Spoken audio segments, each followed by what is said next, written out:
my life. They be trying to keep me. All right, guys, welcome back to the Fighter's Eye podcast. Today we have professional boxer Brendan Kelly. Also, I feel like I'm gonna butcher your Instagram name, but USA Sane, is that right? Yeah, USA Saiyan. Yeah, USA Sane. How are you today, bro?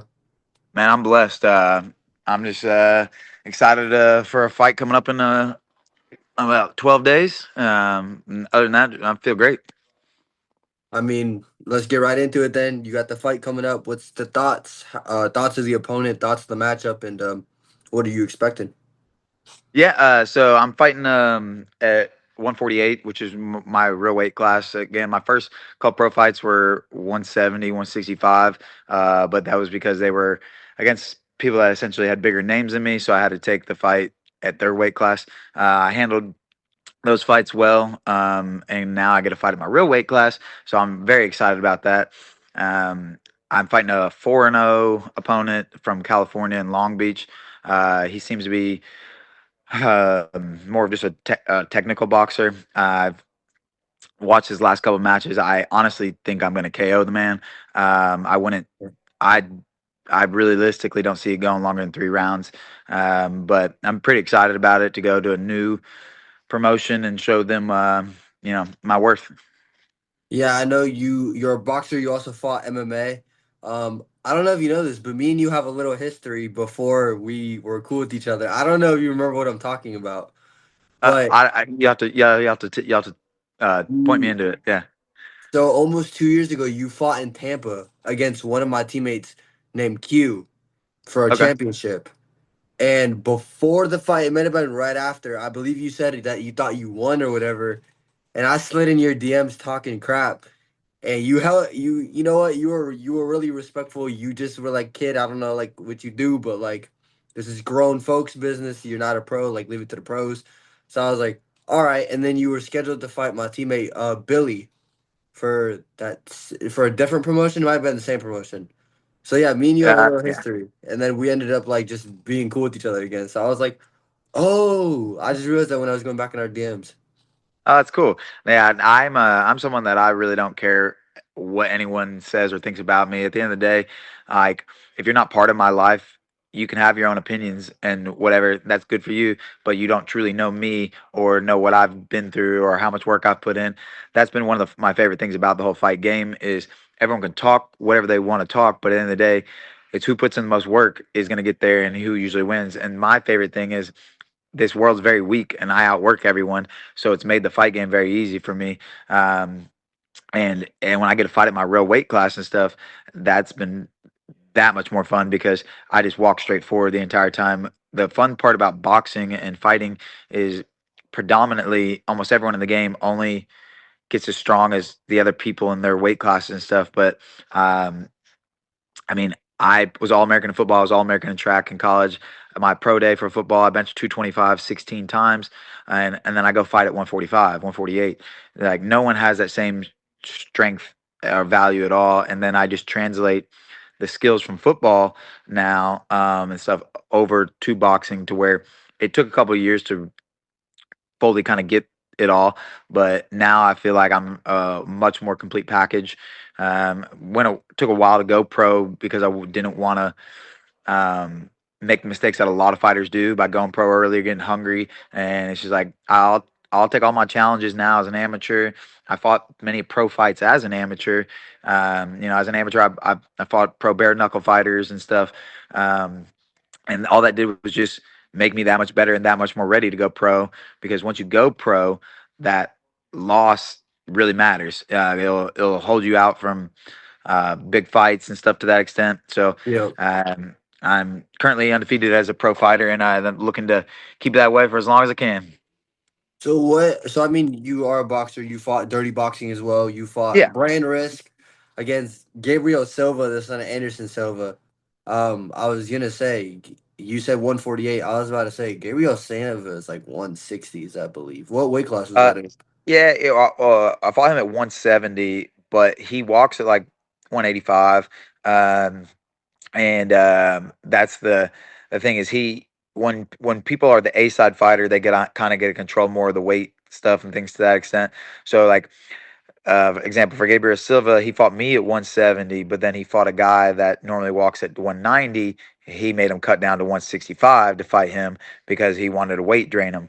And so that's the thing that a lot of people don't understand about the fight game is there's a lot of like random crap behind the scenes that is deciding factors and stuff. Hmm. Um, but it's that's why you don't rush anything in the like in your amateur career because you have to figure out all the shady stuff that goes around. What promotions are good to get in, who's got your back, and because like in my last fight in Dirty Boxing, uh, I was the B-side fighter against a two-time world champion, and even though everyone, predominantly everyone, thought I won, I got screwed over by decision. But it is what it is. That's one thing as well. It leads you into at the end of the day, if you don't finish anybody or stuff that like you left it up to the judges, that essentially that's your fault. But no matter what, there's always going to be those calls and situations that you're just like, what the heck happened here? So it's always a very interesting scene. Would you ever fight Dirty Boxing again? Oh, I'd love to. I truly think I'll become world champion dirty boxing or bare knuckle within the next year because those are the routes I'm trying to go actually. Boxing is fun and stuff, but I'm not trying to fight 8, 12 rounds. I'm more of a hey, let's see who the best fighter is. Yeah. I'm not here to see who the best point sparrer or technician is or anything like that. Like at the Yeah. end of the day, I'm here for entertainment and to prove that I'm the most dominant man in the game. And with boxing, you can't really do that in a lot of senses now because like you're fighting for 12 round championships, world title. Like you can only go hard for so long. Like it's realistically, it's more like conserving your energy, trying to hit him here and there. Oh, take this round off. Don't go full in this round. It's more systematic and like trying to Yeah. plan It's more like a a chess game. yeah, exactly. To where I train to be the fastest, strongest, most athletic man at my weight class. So I'm going to turn it into a fight. I'm not going to allow you to be comfortable at all. I'm going to put the pressure on you the entire fight. And I'm never going to leave with any energy because um, I will never leave a fight knowing that I'd not give everything I had. Because I've been screwed over too many times now. So so yeah, I think you should do bare knuckle because I see a lot of pro boxers, or not a lot. I see some pro boxers that are on like the top rank and the high level ESPN go from boxing to bare knuckle. I have a teammate. I don't know if you know him, Frankie Solomon Jr., who's Okay, I've heard him. I believe his record is like 11-4 or 10-5 as a pro boxer. He's doing a bare knuckle fight next month, April, here in Tampa. So I was gonna say, if all go well for you, you win your fight. You should hop on the bare knuckle card in Tampa. Yeah, I'd love to. It's just getting the connections. I've been talking to some bare knuckle people, but then they're trying to find me like what card to put on. I'm also talking to Slap League or Power Slap. I should be Okay. going. I should be going to combine for them soon because if I get in the 150 weight class for Power Slap, I realistically don't think there's really anybody that can handle me at 150 in Power Slap. And that's just a fun sport, anyways. So I'm looking to kind of get into as much this year, and I'm planning to be as active as I can. Goal is to pretty much fight once a month. I don't need any Okay. time off. I don't take camps. I don't have camps. I just stay in shape, and I train pretty much every day. So I'm always ready to go. That's why I was able to do the dirty boxing because they just called me and I was 8 days from the fight. They had a guy drop out or something, and I was like, yeah, sure, why not?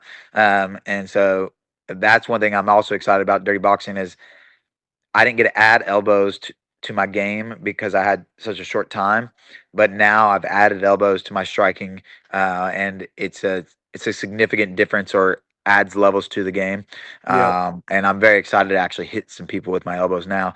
But I didn't had Okay. no like kind of not no clue, but just did not have a flow with it to begin with because when I when I got the call from Dirty Boxing, my first 4 days were spent getting medical cleared, going running to doctors here and there, passed this test and that, and then I flew out to Houston. And I was there for 4 days, so I'm very excited to get another opportunity in that. I know I will get another opportunity. It should be probably I would say not Dirty Boxing 6 is April 10th in Miami, but I should be on the 7th, I would think. And then yeah, I'm just trying to get as active as I can. Yeah, because I believe the bare knuckle thing is like that same weekend or like the weekend after. So that would be crazy if you did bare knuckle then dirty boxing back to back weekends. Yeah, that'd be hilarious. That'd be awesome. That would have Uh, to be a legendary run. I'm not gonna lie. That would have to go down in some. That would go social media viral if you won both. But I I- mean, where are you located? Are you located like in Florida? no, I'm in Lexington, Kentucky, actually. Oh, okay. So you stay in your hometown. I know some guys like train, like are Yeah, from the I hotel. Yeah. yeah, I mean, I'm down to do like camps and or like things like that. Go for a week somewhere that. But realistically, I've coached, trained myself my entire career. I've never had anybody management wise or like pay for me to do anything. So I like that side of things sucks in certain because like you have to find someone to pay for you to do all this crap or like if I want to go to Tampa or wherever I have to have a place to stay or Yeah. stuff to that extent like it's like I don't have the thousands of dollars to invest in that way, so that's why I just usually use my fighting as like my ways to grow because I'm just such an active fighter that I'll just train so much and then I would fight and then that's how I would learn. And I had 35 amateur fights within like 3.5 years, and that's what helped me kind of advance much quicker than everyone because I wasn't just training here and there and then having to fight every 3 to 6 months like most people do. I was fighting once or twice a month, and there's plenty of nights that I've fought back to back nights and back to back weekends and stuff like that. Because again, like I don't get hurt from fights. Like the only thing that I'm ever after hurt, the only thing I'm ever hurting after a fight is like me being sore from throwing so hard, like my shoulders and elbows. Like that's the only thing I'm sore from. I've never had any problems after a fight because of my opponent or anything like that. So like, who handles like your pay from fights? You handle everything yourself. You don't have like a manager. Yeah, no, I handle everything. Yeah. Dang, that's crazy. So so you're your own manager, your own coach, and your own fighter. Yeah, yeah. I coach, train, manage myself, and I've been doing it for my entire career. And that's the funny thing is, a lot of people like ask me, I get, but like my fight style sells, and that's the thing is what gets me on other promotions and stuff. If I ever go to a new promotion and I fight, then I get more opportunities because the other people hear about me, and so that's the thing is like what people don't understand about the fight game is this is an entertainment business. Yeah. If you can be good and you can be great and you can win, but if you're a boring winner, like no one wants to see you fight. So it's like at the end of the day, like It's a Floyd poor Mayweather citizen. near, yeah, like Floyd Mayweather at the end of his career, like wasn't an enjoyable to watch. Like it was just like, hey, yeah, congrats, Thank you. you beat a guy by touching him more than he touched you. Like like I no one wants to see that in my opinion. Like um so Devin again, like Haney, bro. I'm sorry, Devin Haney's so boring. yeah, yeah, that's the thing is like you want to see the people that throw hands, like, and that's what I'm all about. And that's the fun part. My goal is to change the game of the fight game a little bit in that sense of like that's why I like the dirty boxing route. That's why I like bare knuckle because again, it's more action. It's saying, hey, like there's very little comparison in like finish rates, or I mean like fights fully finishing. Like there's it's like a 50 to 70% KO rate in dirty boxing and bare knuckle, which is way more entertaining and up my field. Yeah, we need more David Benavidez's in boxing. We need more David Benavidez's. Yes. We need more Anthony Joshua's. We need more Lamont Roaches. Like, I'm sorry, like these guys at the top. Tank Davis, you get an exception. I know, like you knock everybody out. Like that's cool, Yeah. bro. I've been saying for a while. You cannot say Floyd Mayweather is the greatest of all time based on a record. You have to look at the performances. And he had multiple performances where he tried making it boring, and still a lot of people thought he lost. Yeah.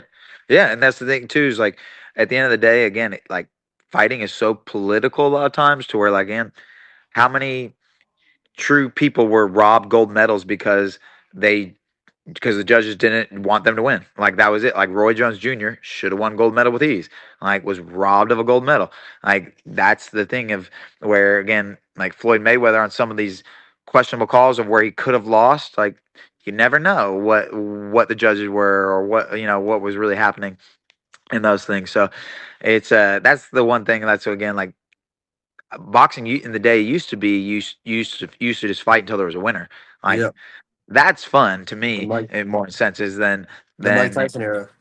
yeah, yeah, exactly. So it's like, I don't know. I'm enjoying things, how the influencer scenes made it more kind of open to the scene, back up, and interesting, making people watch it again, and stuff, because at the end of the day, influencer fighting actually is entertaining, because Hmm. you're gonna get people that are gonna go out there and throw, and they might get tired, they might gas out, but, like, you're gonna watch things happen that you won't see in a normal match, because people go out there and do it, and then that's the thing, is most people as well don't understand how, like, how crazy it is to go out in front of, like, 3 to 5 thousand people for your, like, first couple fights or whatever, and then to not, like, yeah, of course, so many people are going to blow their load in the first round or go crazy because they're so excited. And that's the thing, is you'll get to see all these people throw haymakers for, like, a round or two and then die. But it's interesting. I like where the game's going and everything. And I just say, y'all hype up Devin Haney, Jake Paul versus Mike Tyson was like, I believe, the second most watched boxing match, and I think Jake Paul versus Anthony Joshua was top four. Like Jake Paul, KSI, Logan Paul, Deji, like the real OGs. What's his name? Joe Weller. They've helped boxing. Joe Weller does not have a good record. Like what you said, influencer boxing is more exciting because they're not going to be focused on sticking out jabs and head movement and defense. They're going to stand there in the pocket and throw. And Jake Paul's fights are more exciting than a Ryan Garcia fight. It's just, it is what it is, I feel like. But like, I guess I understand it's two sides. One wants excitement, the other, like my coach, a hardcore fan. He wants the Floyd Mayweather type fights. He But wants the I guess technical. everybody, Yeah. Yeah. yeah, he wants the technical. He wants to be able to break it down, like, which I guess everybody has their own like wants from Yeah. boxing. But Yeah. I But like the people that that's stand in the more. burnout.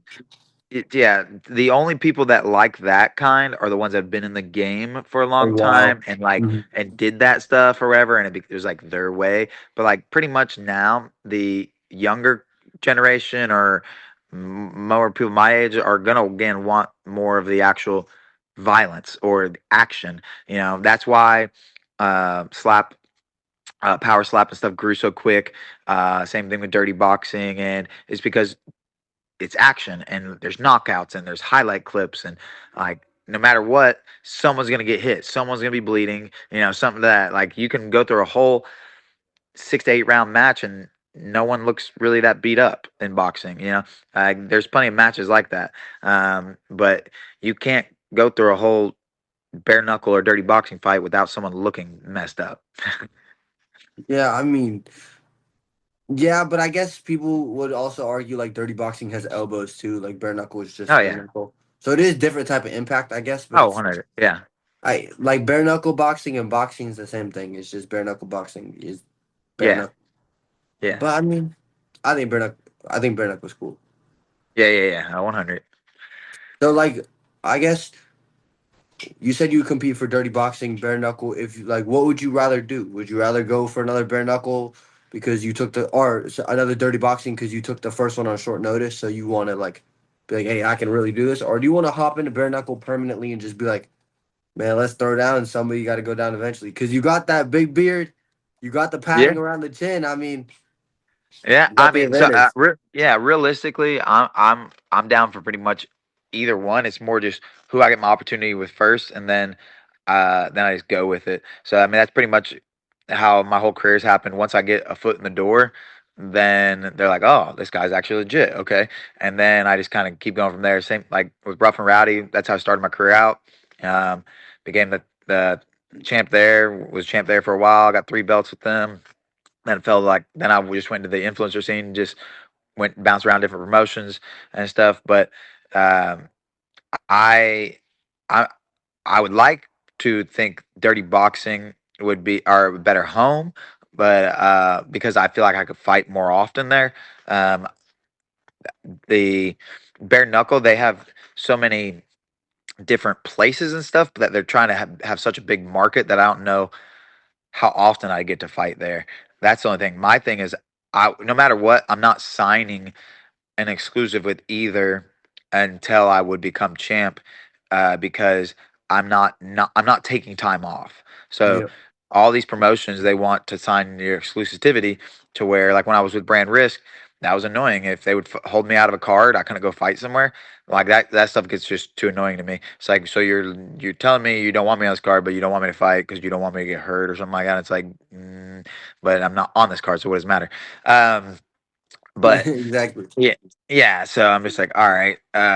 But now I will never sign exclusivity with anyone unless they're actually paying me to true exclusivity rights. But dirty boxing and bare knuckle. Once you get to that championship level, it's enough money to actually sign with somebody. Yeah. So like also with brand risk, I don't know if you saw the clip. I know they had an event last night with Blueface. I don't know if you saw the clip that I'm gonna about to talk about, but after the Blueface fight, they gave Blueface the microphone, and Aiden Ross was like something along the lines of, "Would you like to come back to brand risk?" And he's like, he points at Aiden Ross and goes, "No, because I know you tamper with the betting." And Aiden Ross looked like, "Oh, you weren't like gave like a you weren't supposed to say that face." Do you know? Like, do you have anything? You have an opinion on that at all? Uh, Nah, I mean, from my like realistically, I think that he's just saying that as that. I mean, I thought Chibu won that fight pretty easily. I don't. I had worst case scenario. It was a draw, but there was no way Blueface won that fight. There are, but that's the again when you have certain fights with certain rounds and stuff like the women's fight. It was 3 2-minute rounds where it was a very active fight and either of them could have won from anybody's view of what people don't understand as well.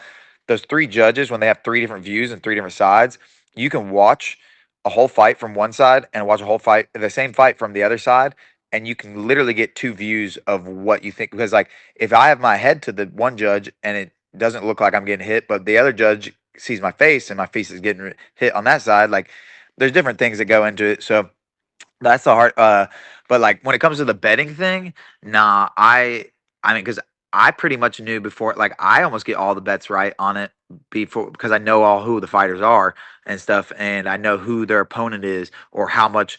Um, like how much notice they had before they fought him. So like that's the thing is like half the people in brand risk, they only know about the fight like a week to two in advance because brand risk just does everything last minute.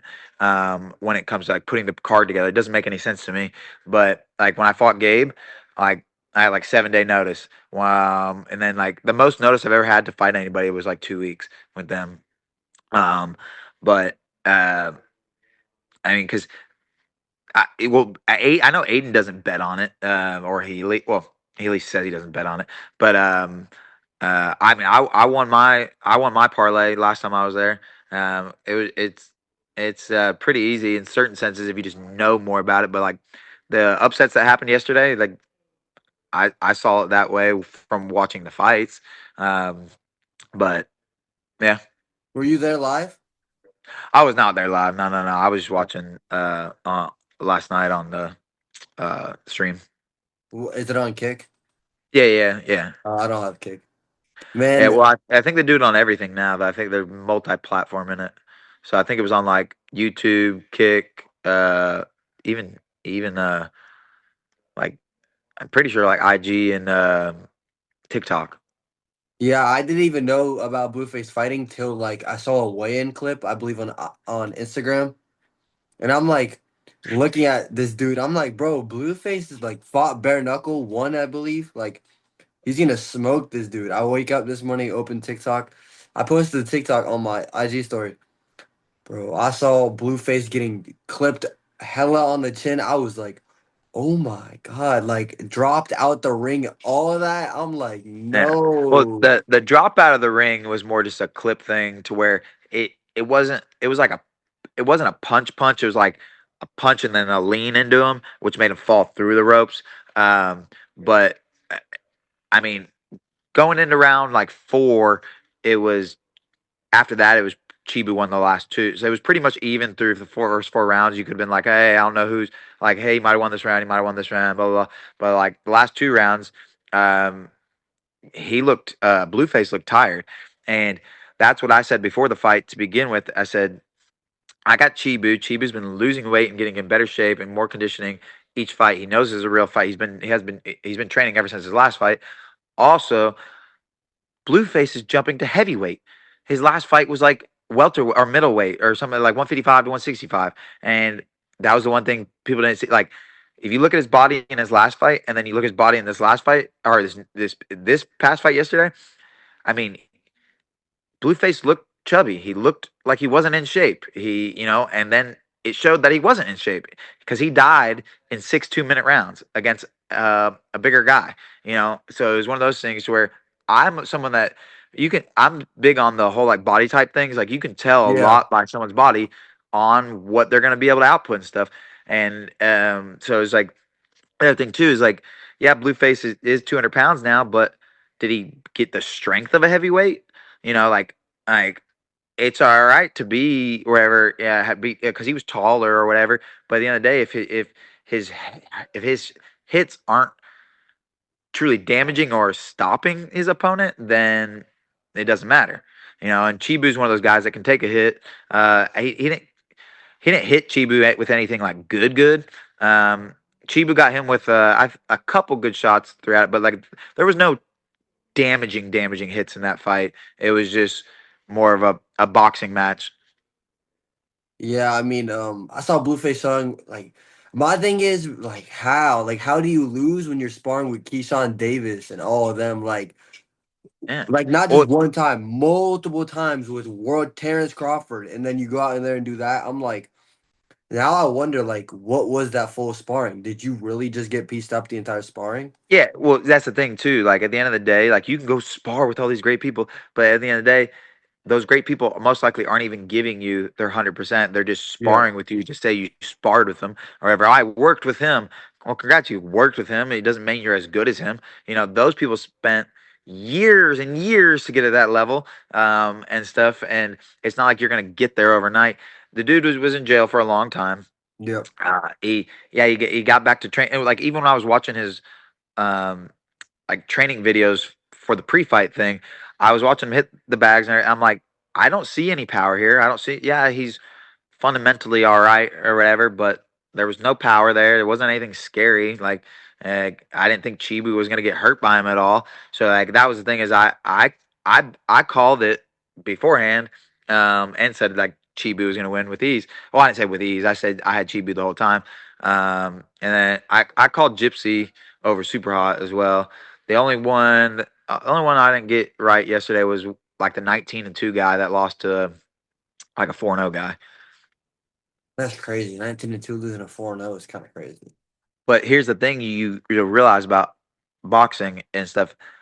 When it comes to boxing in the real world, almost every one that has these like 10-0 or whatever like fights, they have a management team behind them and they just buy their wins. So it's like they can it's like, hey, I'll pay you $1,000. Oh, you look good. Hey, what about you do like a check for 1,500 4 rounds to blah blah blah, and they just get some dude with a crap record or that just wants money, and he's like, yeah, and then those guys go beat him up. And then when they get to a 10-0, 11-0 record, they get their first kind of like shot at something, and then they usually get exposed.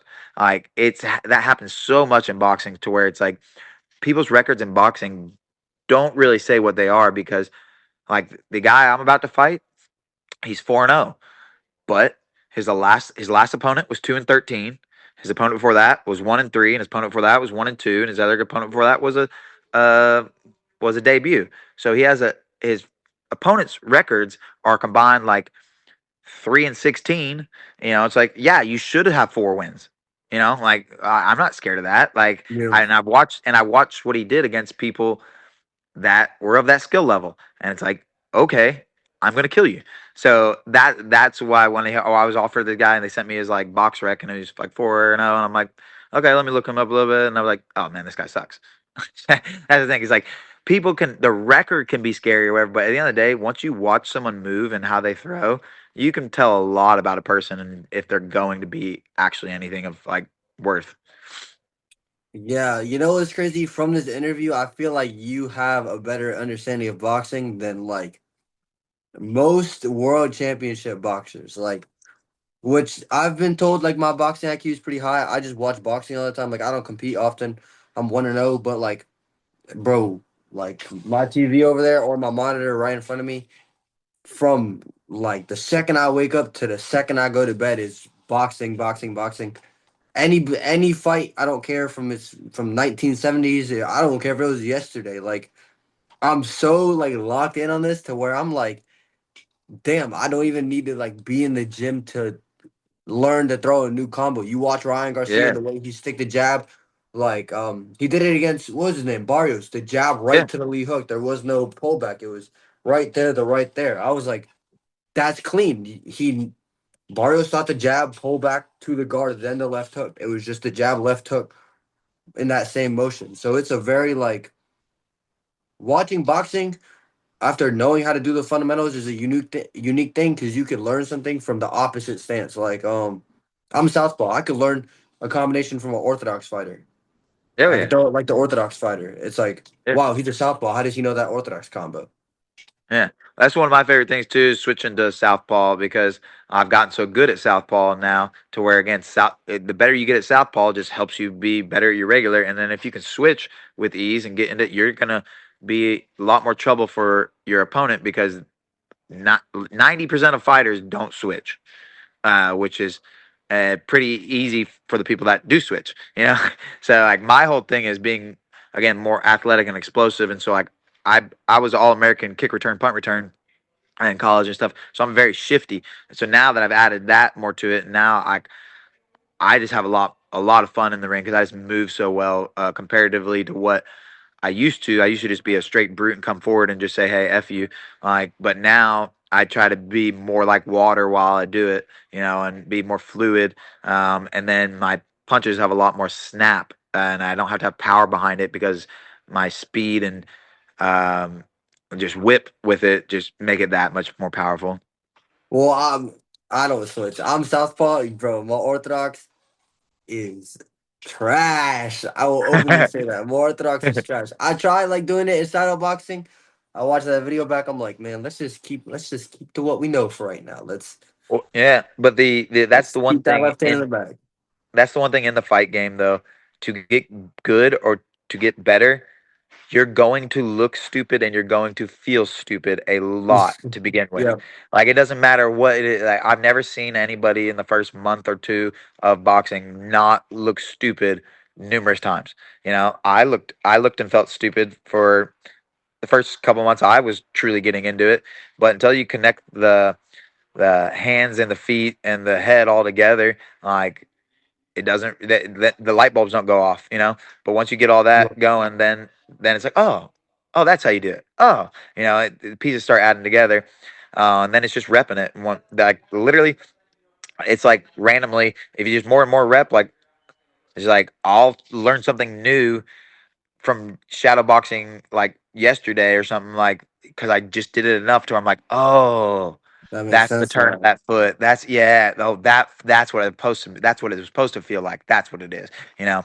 But anything in life is all about what you're willing to put into it, and then that will equal your level of results. So like again, like I just put way more effort into it than everybody because today everyone wants to just complain and be a victim themselves and like woe is me and like, oh, I didn't get there because of this, blah blah blah. At the end of the day, winners find a way, Yes, sir. and you got to make it happen. Yeah, I feel like one thing I'm like just now getting down pat. I feel like a lot of people struggle with this. So like my coach is like, if you throw the left hand last, pivot to the left. You throw the right hand last, pivot to the right.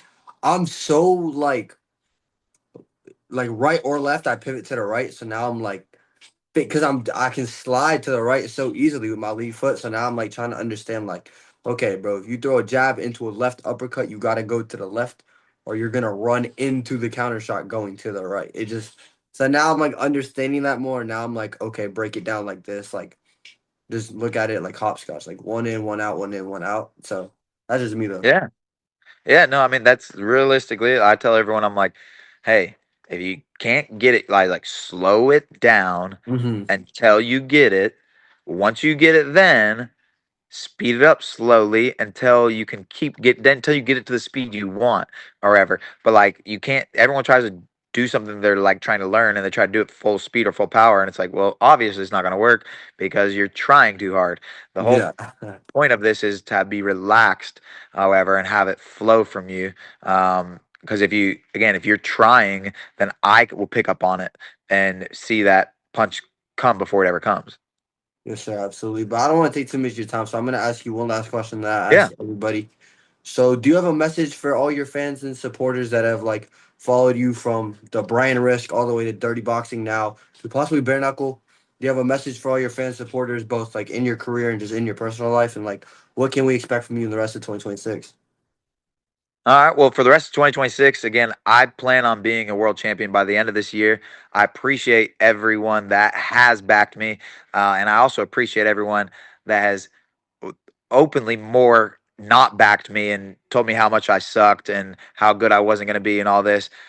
They've made it that much easier for me to get to this level, because it just reminded me my entire life I've been overlooked and stuff. And at the end of the day, you can be, when you become so good, people can't deny you anymore, and that's the level I'm getting to now at this point. And so again, I appreciate everyone that has supported me, and I really appreciate everyone that hasn't supported me, because it just reminded me of how good I am and how great I can become. Yes, sir. That's facts. I'm that same way. We use the haters as motivation. 2026, we're going to take what's ours and what we deserve. So, I appreciate your time, brother. Well, thank you, man. Thanks for having me, man. Have a blessed one. Yes. You too. You too. Thank you.